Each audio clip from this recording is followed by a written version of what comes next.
पतीला पत्नीच्या अनैतिक संबंधाचा संशय आला.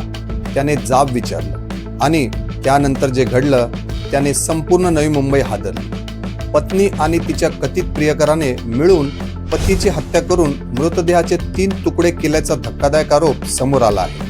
नमस्कार, मी आहे राजू जाधव आणि तुम्ही पाहत आहात महाराष्ट्र क्राईम वृत्त. दाखल तक्रारीनुसार मयत बलिराम कुशवाह हे ऐरोलीच्या यादवनगर परिसरात आपली पत्नी आणि 2 मुलांसह राहत होते. मात्र सुनीता हिचे घनसोली येथे राहणारा रिक्षा चालक राहुल प्रजापती यांच्याशी अनैतिक संबंध होते.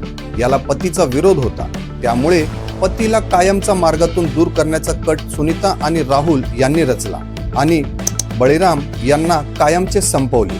पतीचे 3 तुकडे करत विविध ठिकाणी फेकून दिले होते. तब्बल 11 महिने मर्डर पचवला होता.